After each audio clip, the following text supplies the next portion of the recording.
முன்னாள் அமைச்சர் செந்தில் பாலாஜிக்கு நிபந்தனை ஜாமீன் வழங்கி உச்ச நீதிமன்றம் உத்தரவிட்டுள்ளது. ஜாமீன் கோரி கடந்த மார்ச் மாதம் செந்தில் பாலாஜி தரப்பில் மனு தாக்கல் செய்யப்பட்டிருந்தது. சுமார் 7 மாதங்களுக்கு பிறகு இந்த வழக்கில் இன்று தீர்ப்பளிக்கப்பட்டுள்ளது. இதன் மூலம் அவர் விடுதலையாக உள்ளார். சட்டவிரோத பணப்பரிமாற்ற வழக்கில் கடந்த ஆண்டு ஜூன் மாதம் 14ஆம் தேதி அமலாக்கத்துறையினர் அவரை கைது செய்தது குறிப்பிடத்தக்கது.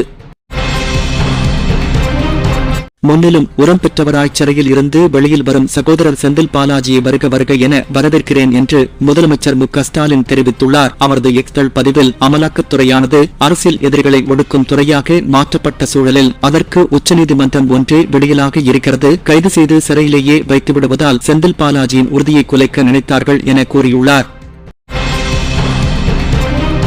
பழனி பஞ்சாமிர்தம் குறித்து வதந்தி பரப்பிய விவகாரத்தில் உண்மை தன்மையை உறுதி செய்யாமல் பதிவிட்ட கருத்து என்று சமூக வலைதளங்களில் பாரதிய ஜனதா கட்சி நிர்வாகி செல்வகுமார் மன்னிப்பு தெரிவிக்க வேண்டுமென சென்னை உயர்நீதிமன்றம் அதிரடி உத்தரவிட்டுள்ளது. மேலும் சமூக வலைதளங்களில் வெளியிட்ட கருத்தை செல்வகுமார் உடனடியாக நீக்க வேண்டுமென்றும் தனது செல்போனை காவல்துறையிடம் ஒப்படைக்க வேண்டுமென்றும் நீதிபதி உத்தரவிட்டுள்ளார்.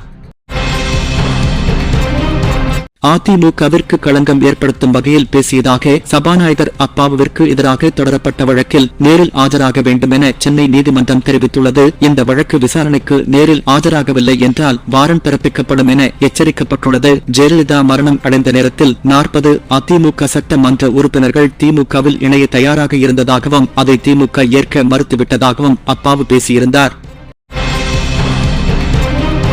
முன்னாள் அமைச்சர் செந்தில் பாலாஜிக்கு நிபந்தனை ஜாமீன் வழங்கி உச்ச நீதிமன்றம் உத்தரவிட்டுள்ளது. இந்த தீர்ப்பின் மூலம் புழல் சிறையில் இருந்து 1 வருடத்திற்கு பிறகு விடுதலையாக உள்ளார். நீதிமன்ற உத்தரவில் 25 லட்சம் பிணைத்தொகை செலுத்த வேண்டும், சாட்சிகளை கலைக்கக்கூடாது, விசாரணைக்கு ஒத்துழைப்பு அளிக்க வேண்டும், திங்கள் வெள்ளிக்கிழமைகளில் அமலாக்கத்துறை அலுவலகத்தில் கையெழுத்திட வேண்டும் என கூறப்பட்டுள்ளது.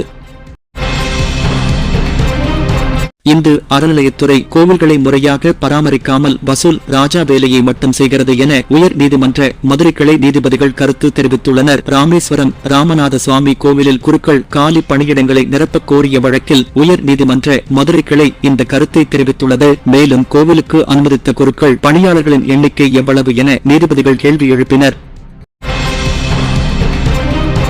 முன்னாள் அமைச்சர் செந்தில் பாலாஜிக்கு நிபந்தனை ஜாமீன் வழங்கி உச்ச நீதிமன்றம் உத்தரவிட்டுள்ளது. இதன் மூலம் இன்று அல்லது நாளை காலை புழல் சிறையில் இருந்து விடுதலை செய்யப்படுவார். அவர் மீண்டும் அமைச்சர் ஆவது குறித்து நீதிமன்றம் எந்த தடை உத்தரவும் பிறப்பிக்கவில்லை. இதனால் மீண்டும் அமைச்சர் ஆவதில் சிக்கல் இருக்காது என வழக்கறிஞர் தெரிவித்துள்ளார். முன்னதாக செந்தில் பாலாஜி மின்சாரத்துறை அமைச்சராக இருந்தார் என்பது குறிப்பிடத்தக்கது.